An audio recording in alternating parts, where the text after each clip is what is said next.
Welcome to Inspire Physics classes दोस्तों। आज की इस वीडियो में हम देखेंगे कोणीय संवेग के बारे में। कोणीय संवेग क्या होता है, इसकी दिशा, मात्रक, सूत्र व विमा क्या होती है। यह वीडियो आपके लिए बहुत ही इम्पोर्टेंट होने वाला है, क्योंकि इस टॉपिक से हर एग्जाम में कोई ना कोई क्वेश्चन ज़रूर पूछा जाता है। इसलिए इस वीडियो को आप पूरी देखें और अगले वीडियो में हम इससे संबंधित क्वेश्चन करेंगे। इस टॉपिक से संबंधित बहुत सारे इम्पोर्टेंट क्वेश्चन करेंगे और वो क्वेश्चन आपको तभी समझ में आएंगे जब आप इस वीडियो को पूरी देख लेंगे।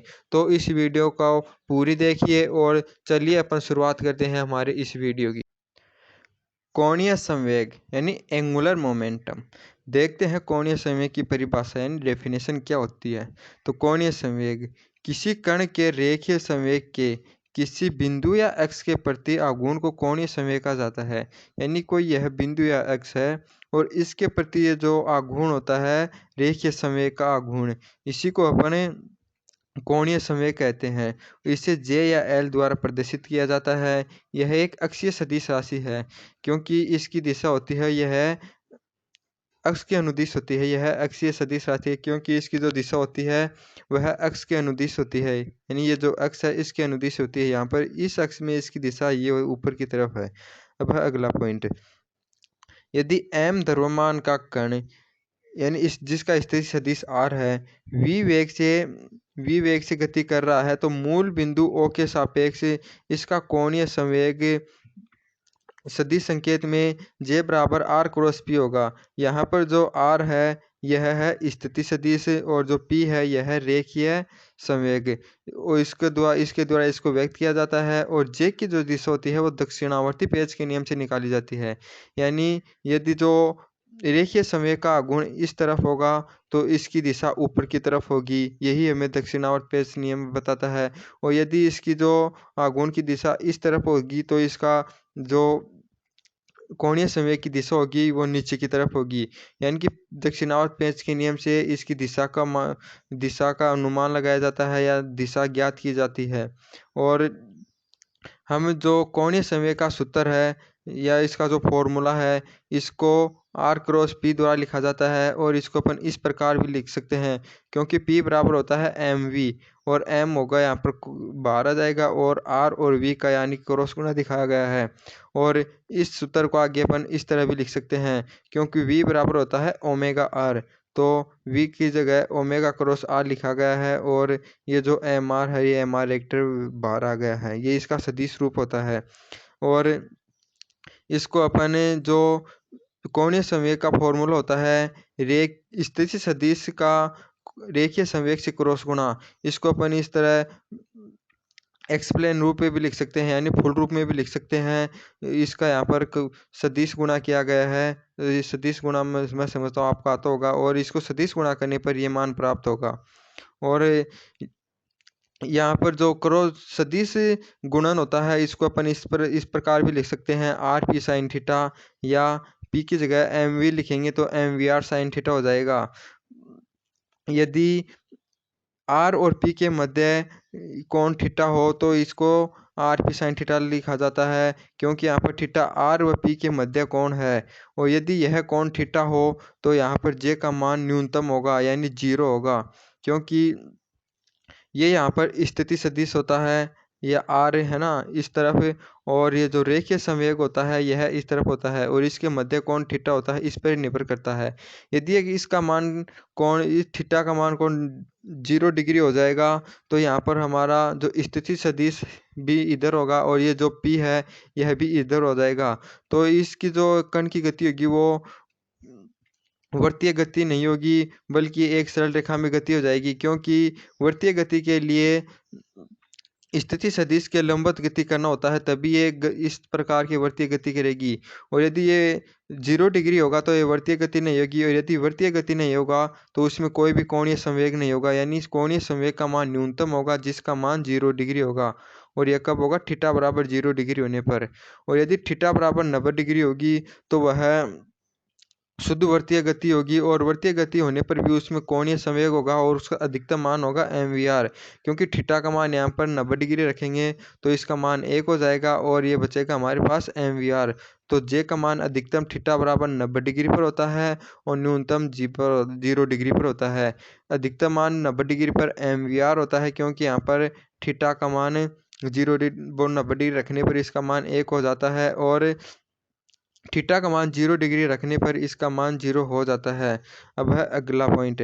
अगला पॉइंट है दृढ़ पिंड अथवा कण तंत्र के लिए यदि हमें कोई दृढ़ पिंड दिया हुआ है और इसमें अनंत कण है और इसे किसी अक्ष के सापेक्ष घूर्णन कराया जाता है या वर्तीय गति में घुमाया जाता है, तो हमें इसका कोणीय संवेग निकालना हो तो इसका कोणीय संवेग अलग अलग कणों के जो कोणीय संवेग होगा उसके सदिश योग के बराबर होता है। तो हम इसे इस प्रकार लिख सकते हैं। तो जे होगा यह यानी पहले कण, दूसरे कण, तीसरे कण, चौथे कण, पांचवें कण सभी के कोणीय संवेग उनके सदिश योग के बराबर होगा। तो यहाँ पर होगा Z1 का रिएक्टर प्लस Z2 का रिएक्टर प्लस Zn का रिएक्टर, या इसको ऐसे भी लिखा जाता है कि सिग्मा Zi का रिएक्टर, यानी कि जो दृढ़ पिंड का कोणीय संवेग होगा वह उस पिंड के सभी कणों के कोणीय संवेग का योग होगा। और इसको कोणीय संवेग को सूत्र के द्वारा भी लिखा जा सकता है कि RI reactor into PI reactor. अब है अगला पिंड। तो बराबर होता है कोणीय संवेग में परिवर्तन की दर के बराबर होता है। ये जो बला गुण होता है टो, यह कोणीय संवेग में जो परिवर्तन की दर होती है उसकी के बराबर होगा, क्योंकि रेखीय गति होती है उसमें जो बल होता है वह रेखीय संवेग में परिवर्तन की दर के बराबर होता है, यानी dp/dt। उसी प्रकार वर्तीय गति में जो बला गुण टो होता है वह कोणीय संवेग यानी dj/dt यानी कोणीय संवेग की परिवर्तन की दर के बराबर होगा। और अगला पॉइंट है यानी जो कोणीय संवेग है उसका एक और फॉर्मूला होता है कोणीय संवेग यानी J बराबर होता है I ओमेगा।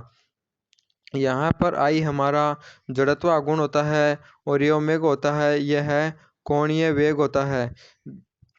और इस सूत्र में हमें बताया गया है यदि ओमेगा बराबर अपन 1 रखते हैं तो हमारा जो जड़त्व गुण है यह कोणीय संवेग के बराबर हो जाएगा, क्योंकि लेकिन यह याद रखने की संख्यात्मक दृष्टि से होगा, इनकी दिशा बराबर नहीं होगी। यदि ओमेगा बराबर 1 है यानी कोई भी पिंड या कोई भी वस्तु है 1 सेकंड में 1 चक्कर लगा रही है, यानी उसका जो कोणीय वेग है वह 1 है, तो उसका जो कोणीय संवेग है वह जड़त्व गुण के बराबर होगा और यानी कोणीय संवेग उसके जड़त्व गुण के तुल्य होगा। अब अगला पॉइंट है यानी जे की जो इकाई होती है वह kg मीटर स्क्वायर रेडियन पर सेकेंड होती है या जूल इंटू सेकेंड होती है, तथा इसकी विमा m1 L1 T-1 होती है जो कि प्लांक नियतांक की इकाई के समतुल्य होता है।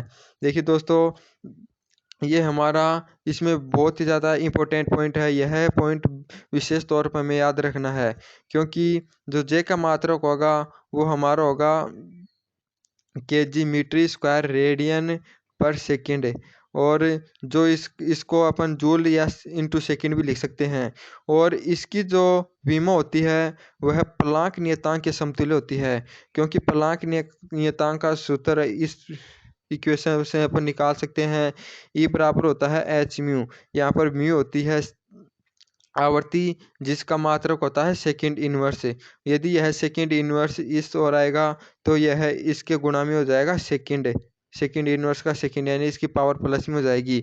और जो एनर्जी होती है उसका मात्रक होता है जूल, तो इसका मात्रक होता है जूल इंटू सेकंड हो जाएगा।